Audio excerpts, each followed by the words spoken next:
This is the Juicy Astrology for Sunday, December 19th through Sunday, December 26th, 2021. Welcome. Beauties, welcome to Lighting the Dark with Love, the Juicy Astrology for Sunday, December 19th through Sunday, December 26th, 2021. I'm Divinely Jennifer. This week, between the full moon and the last quarter moon, is really, really big. I might date myself just a bit, but I feel like Ed Sullivan saying that. This week we'll have a really big show, Anyway, there are 4 big aspects that on their own would make astrology headlines. Together, they make for a week where, if they haven't yet, people will be questioning themselves and the world around them. If you are someone who has been working on yourself, shining light on your shadows, and imagining the world you want to create, this may be a more enjoyable week. No matter where you are, the cracks in the facade of the mainstream are getting bigger, and this week allows more light to shine in. Granted, this is also the darkest week of the year in the Northern Hemisphere with the winter solstice. This is one of my dad's favorite days of the year because it means that the days will start getting longer, even if the change in daylight happens imperceptibly. It's when things are dark that we have the most appreciation for the light. And there really is so much light radiating on the earth from the cosmos, as well as from the earth, with all of your beautiful souls shining your light upon one another. Your lights, our lights together, make for a beautiful holiday. If you didn't get my newsletter, the first call for the Venus Retrograde retreat that I am co-facilitating will be free.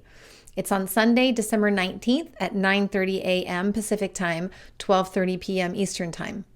Even though it's free, you do need to register. I'll put the link in the description below so that you can access it. Registration for both the call and the retreat is limited, so please register sooner than later.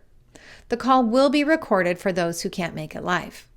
I'm really excited for this retreat because it's such a beautiful opportunity for all of us to connect with our divine innocence and our inner child.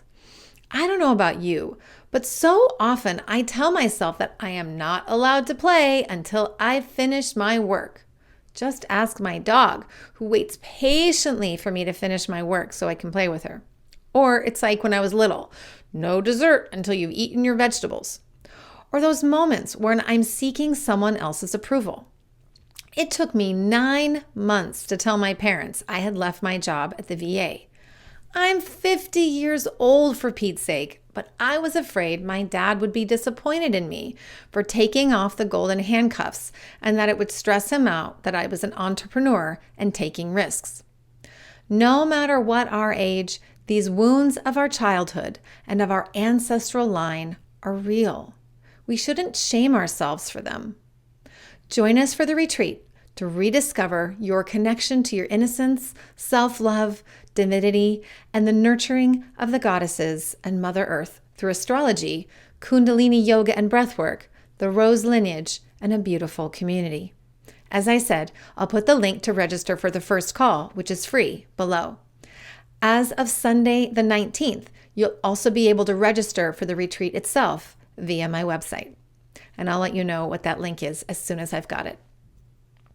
And with no further ado, let's get to this very busy week, the Juicy Astrology for Sunday, December 19th through Sunday, December 26th, 2021. All times listed are Pacific Standard Time, so please adjust according to your time zone. Sunday, December 19th, the waning moon moves into Cancer at 1:41 a.m. She is feeling sensitive to victims and harsh words. Try not to take it personally. Astrologically, this is one of the most important days of the lunar cycle because, first, at 2:35 a.m., Venus stations retrograde at 26 degrees 20 minutes of Capricorn. Venus stations retrograde for 42 days every 18 to 19 months. I'll be covering this transit and its meaning much more in depth on the Venus retreat call. Venus last retrograded in Capricorn from December 13th 2013 to January 31st, 2014. What was happening for you at this time? I started a new job as a nurse contractor at Apple, and I was so excited about the possibilities, only to be sorely disappointed a few months later when the way I experienced the way they treated contractors in general versus employees, and B, the way they treated the nurse contractors compared to everybody else. At the time, we weren't allowed to know what project we were working on. It turned out to be the Apple Watch. I was totally innocent and naive going into it. That retrograde taught me a lot about my future career, how to stand in and communicate my power, and how to honor my gifts, my creativity, and my sovereignty. I had thought a company like Apple would champion innovation and diversity, admittedly more Aquarian energy. But what they really wanted were little cogs who didn't question authority and did what they were told, the shadow side of Capricorn. I lasted 3.5 months before they presented us with an NDA, a non-disclosure agreement that was discriminatory, probably illegal, and also really demoralizing. The good news was, the whole situation empowered me to leave Apple in order to start my own company, Oasis Wellness, a couple months later. To be sure, this Venus retrograde brings her challenges and gifts. Ultimately, I think Venus wants us to reclaim our innocence, our divine innocence, our ability to receive divine, unconditional love as the children of Mother Earth, God, Sophia, Source, whatever name or names you give to the omnipresent energy that connects us all. In order to do so, we have to go through a series of initiations as part of a heroine's or hero's journey. These initiations are represented through various astrological aspects that Venus has before, during, and after her retrograde. As part of the Venus retrograde retreat, I'll be providing detailed explanations of and journal prompts for each of her retrograde transits, as well as other major transits. You'll find links to the Venus retrograde retreat below. Then, Chiron stations direct at 8:32 a.m. at 18 degrees 26 minutes of Aries. Chiron, the wounded healer, has been retrograde since July 15th, 2021. Now that he's direct, he'll be helping us take new steps towards healing as individuals. I also hope that we'll take some steps forward to prevent people from getting shot unnecessarily, especially in the under 40 population. We'll need Chiron to shine his light as a healer for the next several years. Monday, December 20th, the waning moon in Cancer is feeling sensitive, quirky, intuitive, resourceful, strategic, and dreamy. But she's in Cancer and she can feel a lot, so she can handle it. And so can you. Today, at 12:18 p.m., Mercury and Capricorn trines Uranus and Taurus. They're both at 11 degrees 10 minutes. Uranus is encouraging Mercury to create new paradigms and structures in communication, especially with authorities. It's all about freedom of speech in unusual and unconventional ways, to say what you want and not hide the truth out of fear. The expression that comes to mind is, "Who let the cat out of the bag?" Except it's not a burlap sack. It's a super high-tech bag of some ultra-swanky material 007 would get from Q. Uranus wants Mercury to rebel.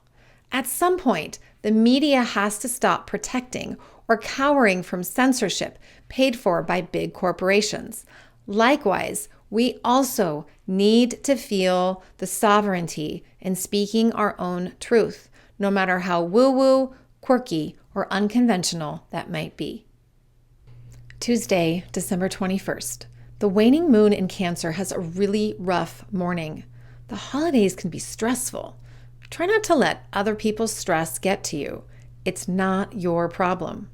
She goes void with a sextile to retrograde Ceres, who has just moved back into Taurus at 1:44 p.m., which should feel like a big hug from mama after a scraped knee.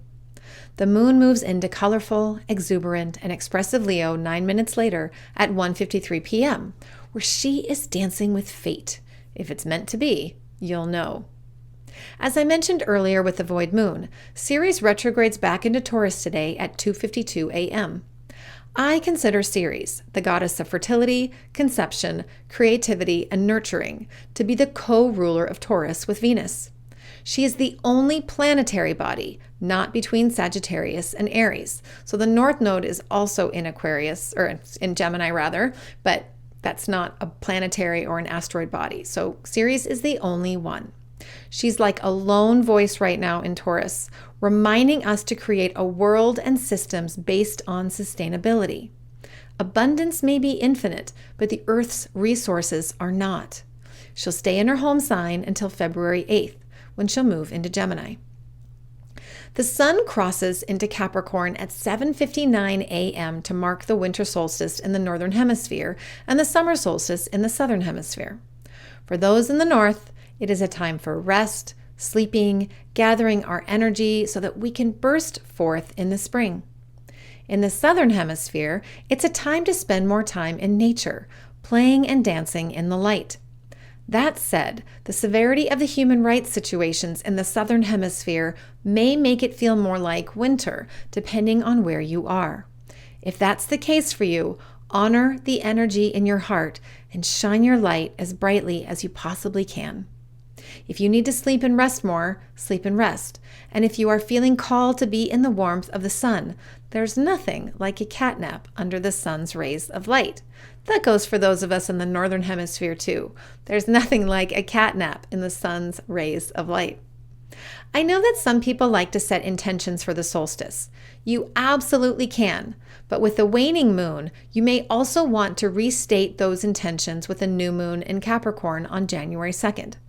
It's also a beautiful moment for ceremony, whether lighting a candle, earthing by being barefoot outside. That may be a little dangerous depending on the cold for some of you, so please be mindful. Or participating in a plant ceremony. Whatever you choose, imagine the roots of the plants underground, connecting to one another in ways that we humans can only begin to imagine. Connect your heart to these roots. Connect your light to these roots. And know that we too shall come together in community as we awaken to the new earth. Wednesday, December 22nd, the waning moon in Leo starts off the day feeling boisterous, flamboyant, and courageous, but that quickly shifts to hitting a wall around midday. You know these old systems are going to come down, but you don't have all of the answers and solutions right now. This energy today, from these moon transits, is going to stick with us for the next few days. There are two major transits today. First, Mercury conjuncts Juno at 3:09 a.m. at 13 degrees 42 minutes of Capricorn. This is an important moment for conversations in committed and intimate partnerships. It can be easy to stop talking to each other because of the kids, work, social media, family stuff. But our relationships ask that our lines of communication stay open in order to have a happy relationship. Create structures for respectful communication if they don't already exist. Then, Mercury and Capricorn sextiles Pallas Athena in Pisces at 12:33 p.m. They're both at 14 degrees 9 minutes. Mercury in Capricorn is all about strategy in general, and today he is really strategic thanks to the sextile with Pallas Athena, the goddess of strategy, wisdom, negotiation, and diplomacy. Your mission, should you choose to accept it, is to be both discerning with the communication that you've put out into the world, as well as what you're receiving. Some people are very strategic about what they say in order to delude people and deflect the truth of the matter. Don't let them fool you. You know in your gut what's true. Thursday, December 23rd, the waning moon in Leo starts off the day again feeling good about life. She's tapping into the energy of hope and optimism. Then she finds herself in a tough spot again in the late evening. Be mindful of overeating, overdrinking, and overspending your frustrations away. She goes void with a square to Ceres at 11:33 p.m. Ceres is in no mood to be gentle. At 11:16 p.m., Saturn in Aquarius squares Uranus in Taurus. They're both at 11 degrees 5 minutes. This will be on Thursday for most of you, but we'll definitely be feeling the energy coming to a head for 4 to 5 days prior. This is Saturn's third and final square to Uranus, the planet of revolution and revelation. The first one was on February 17th, when the state of Texas was freezing after a once-in-a-century winter storm blew out the electrical grid. Thanks, Uranus, killing over 20 people. And Facebook started blocking Australians from sharing news on their platform, supposedly because of a misunderstanding. Now, of course, we know why Facebook was blocking content about Australia, given the current humanitarian crisis there. The second square came exact on June 14th, when Benjamin Netanyahu was ousted as prime minister after a 12-year run in Israel, while he was in the midst of a corruption trial. He is still in the midst of that same corruption trial. Maybe this final square will bring some resolution to the saga of one of the most corrupt global politicians of the last 25 years. This square represents the restrictions and boundaries of authorities versus new paradigms and structures and the freedom that they bring. Sometimes you have to fly above the radar as a form of rebellion. I do think there is definitely the energy of revolution and rebellion with this transit. Just like with a Pluto Aries square, which Aries won, Uranus is going to win this one too. Be on the watch for innovative or unusual new perspectives in sustainability, resourcefulness, fertility, and prosperity. What's essential for you to be happy and healthy? You might also receive some intuitive hits about your own role in the New Earth rebellion, so be sure you write them down. Nothing is too woo-woo or outrageous for Uranus. Friday, December 24th, the waning moon moves into Virgo at 12:24 a.m., where she is prudent, deliberate, organized, and dedicated. She is feeling practical and discerning while also working hard on her future. In the only major transit today, Neptune in Pisces squares Vesta in Sagittarius at 6:57 a.m. They're both at 20 degrees 33 minutes. The Lord of the Oceans and Dreams keeps fogging up the priestess's glasses while she's studying. Do you know that feeling? You're like trying to study and your glasses keep fogging up, or you're working at the computer or on your phone. It's very distracting. But Neptune wants her to daydream and soak in a tub. Vesta, on the other hand, wants to make sure she has all of the info she needs before she enters Capricorn on January 10th. Make sure that the fairy godmother really isn't the big bad wolf. This transit also highlights the confusion that is created when information is censored to purposefully manipulate or hide the truth. Keep listening to your intuition. It knows what's true. That's one of our mantras right now. Keep listening to your intuition and keep shining your light. Saturday, December 25th. Merry Christmas to all those who celebrate around the world. No matter how you celebrate today, may your inner child delight in the wonders of the stars and remember your connection to your divine light and to the divine light that lives and radiates within us all. The waning moon is in Virgo all day. She has a tough day because she wants to commit and be diligent, but she keeps getting sidetracked by daydreams and inspiring lessons. The good news is you can still wash dishes and set the table while you're daydreaming. This is the biggest day of the week, astrology. The stars don't take any days off for the holidays. And it says a lot to say that it's the biggest day, because you know what I've said already. First, Mars in Sagittarius trines Chiron in Aries at 2:37 a.m. They're both at 8 degrees 27 minutes. It's hard for Chiron not to feel like a victim with all of the wounding happening in the world. His heart is hurting. Mars gives Chiron a big dose of Sagittarian optimism here. It's like a pep talk. He says, look, I know you're angry and you're hurting, but look at all the people around the world who are waking up to the new earth. You have to focus on your own well-being in order to mentor others. Come on, let's go work out to get rid of our anger and get in shape for the new earth. Anger is, after all, one of the stages of grief. We have to move past it in order to move into acceptance and ultimately universal love. Then, retrograde Venus makes her second conjunction to Pluto at 4:02 a.m. at 25 degrees 43 minutes of Capricorn. This is her second conjunction with Pluto and her first major transit since she turned retrograde on December 19th. Here, Venus meets the gatekeeper of the retrograde in Pluto. She tells him what she wants to experience during the retrograde. Your inner child may need a lot of love and nurturing today, and that is all good. Love her up. As I said last week, there is a lot of shadow energy out in the world that so desperately wants to corrupt the innocent feminine, to take away our innocence and our connection to the divine. But what the shadow doesn't realize is that they cannot sever our connection to the divine and that we can always reclaim our innocence. That's how the divine works. Boom, mic drop. Then, Pallas Athena in Pisces sextiles Juno in Capricorn at 10:09 a.m., 14 degrees 58 minutes.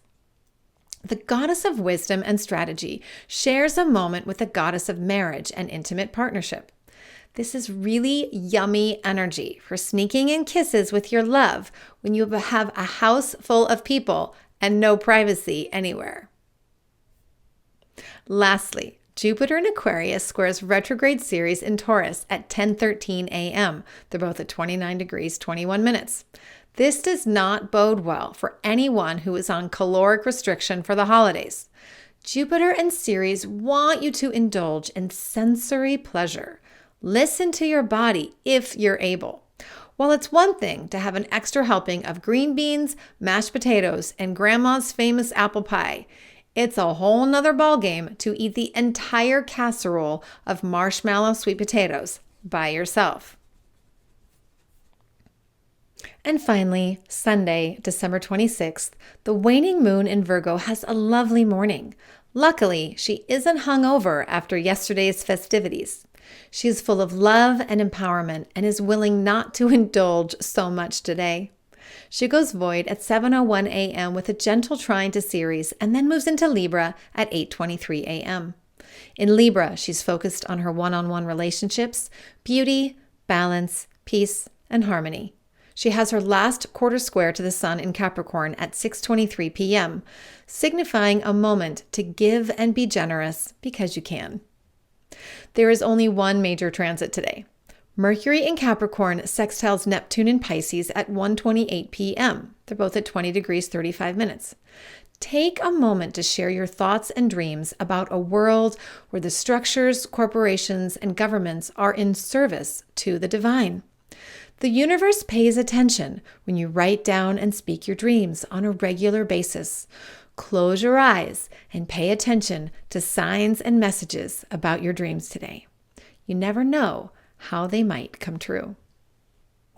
Okay, beauties, as I said last week, the cosmos are not taking a holiday during the holidays this year, and neither is Mother Earth for that matter. We have had so much rain and snow here in the Sierra foothills, and we're currently under a winter storm warning. We haven't had snow here down to this level here at 1,400 feet for a while, so fingers crossed that we get a little snow. It'll be so beautiful here. All this rain really reminds me that Mother Earth is in charge and she knows exactly what she needs. And all we have to do is stay out of her way and receive her love. I invite you to join us and receive some love for the online Venus Retrograde Retreat. The first call is Sunday, December 19th at 9:30 a.m. Pacific Standard Time, and it's free. You can find out more in the link below. I love you. Thank you so much for joining me. It means the world to me. Have a beautiful holiday and solstice week, and take care. I'm Divinely Jennifer, and I'll see you the next time.